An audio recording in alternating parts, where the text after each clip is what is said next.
A graduate of the prestigious Duke University, Oosthuyse has been with Citigroup since 1985. This is Captains of Industry. Donna, thank you very much for your time.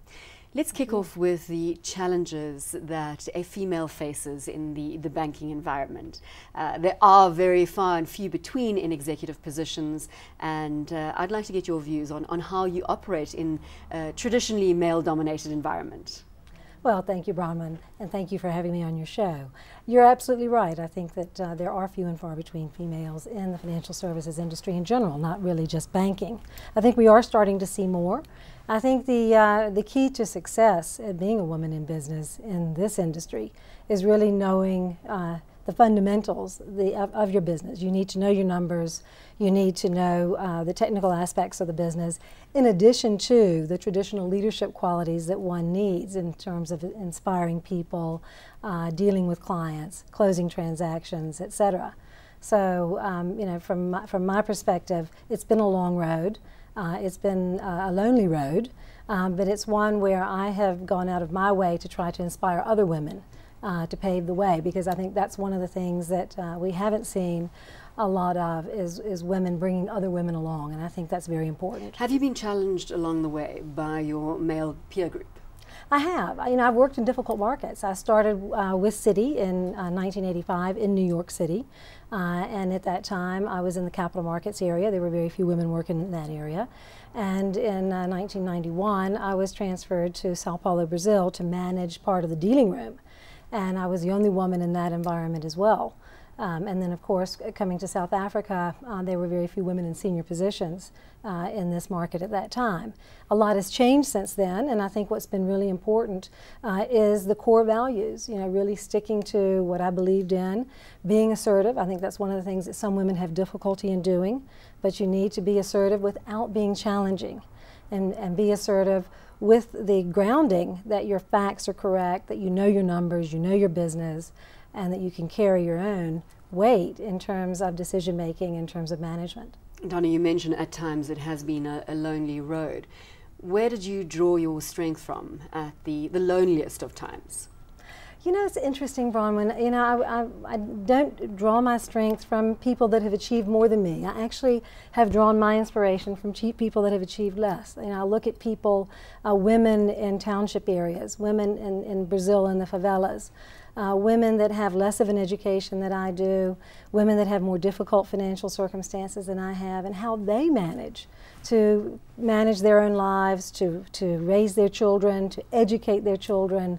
So I grow my inspiration really for those that work hard, but perhaps didn't have the advantages that I've had, and I try to be very humble in that regard and be grateful for the opportunities that I had in terms of education and exposure to business, because a lot of women don't have those opportunities and yet they still succeed.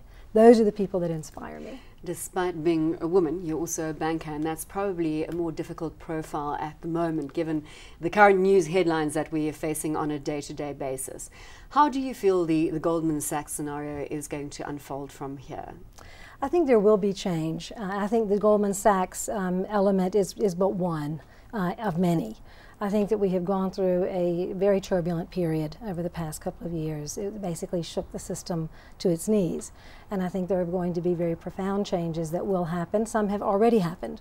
Organizations that have been in financial services for over 100 years disappeared during that process. Organizations like mine made very, very profound changes in terms of risk management, in terms of compensation structure, in terms of organization structure in response to the crisis. So I think there will continue to be changes. With regard to Goldman Sachs, I think it has brought out a very, very important fundamental element of the industry, and that is it is based on trust. So I think one has to give Goldman Sachs the opportunity to defend itself in terms of the charges that have been filed, the civil charges filed by the SEC. They have to have an opportunity to defend themselves. I believe that the Senate hearings, which are going on as we speak now, will come to a conclusion. They need to have an opportunity to defend themselves there as well. But to me, the outcome of Goldman Sachs will be much broader than just what happens in those hearings or in those civil charges. It really will be how well Goldman Sachs is able to convince the world and its clients and all of its stakeholders that it is worthy of their trust. And I think that's one of the things that we have to remember very well in our industry, that it is an industry based on trust. How do you respond to the criticism leveled at the banking environment, the investment banking environment around compensation? I think that, Bronwyn, there's a lot of focus on that, but I think if you look at banking more broadly, that affects a small portion of the banking population where this focus has been laid and been so prominent in terms of discussions. If you look at the banking industry more broadly and people that are involved in commercial banking activities, retail banking activities, you didn't see the kind of structures that one saw in the investment banking area. But I think that there has been quite a lot of focus on that, and I think that it will continue to receive focus, and I think that we will continue to see action in this regard. Let's come back to your expertise in emerging markets. You've mentioned Brazil and certainly Africa now being a focus for Citi. Where to for a foreign bank in South Africa and on the broader continent? Well, I think one of the things that we've seen, Bronwyn, is when the foreign banks first started coming into South Africa in 1994, many of them came in with a very niche focus, looking really at corporate finance and investment banking activity. Citi came in with a very different strategy. We looked at commercial banking activity, where we would have account services, treasury business, foreign exchange, a much broader array of products that really gave us an annuity base of a relationship with our clients. And therefore, since the mid-90s until now, we've seen some foreign banks exit South Africa. We've seen some foreign banks enter South Africa, the Chinese notably. And most recently, we've seen a couple of international banks, again, exit the market. And I think that has been driven primarily on what their overall emerging market strategy is. So I think that in order to be successful here, one has to very clearly define the target market. That's what we have done. We have a very, very clear target market, and one has to have a differentiated product offering. The South African banks are very good. They're formidable competitors. They're very well managed. And I think that in order to compete successfully here, one has to serve clients with distinction. And I think that, you know, for us, looking at where our future is, we are certainly looking to broaden our base. We are looking to work within the same target market, but extending that target market without increasing our risk levels. So in other words, there are clients now that are large, sophisticated, and really require the kinds of banking services that we can offer that fall into our target market that we can now add. And we're also looking to build out the product platform that we're offering. Donna, as chairperson of the International Banking Association that meets regularly with the South African Reserve Bank, do you find that foreign banks do speak with one voice in the South African context? I think on certain issues we do. On certain issues we don't, and a lot of that has to do with home country versus host country regulatory issues and what's happening with regard to regulatory issues in the home country. But certain issues with regard to how we see the local environment, where we feel we can add value, suggestions that we have in terms of how to make the playing field more level, more competitive, how we can contribute to growth, to the whole transformation agenda. Those issues we tend to speak with one voice. Given the fact that you just pointed out that the Big Four are formidable players in the local environment, do you feel that it is an unlevel playing field, so to speak? Bronwyn, this market is very concentrated. You know, you've got about 98% of the total assets in the South African banking system concentrated in about 5 or 6 banks. And I think that makes it very difficult in terms of an entrant and in terms of grabbing market share.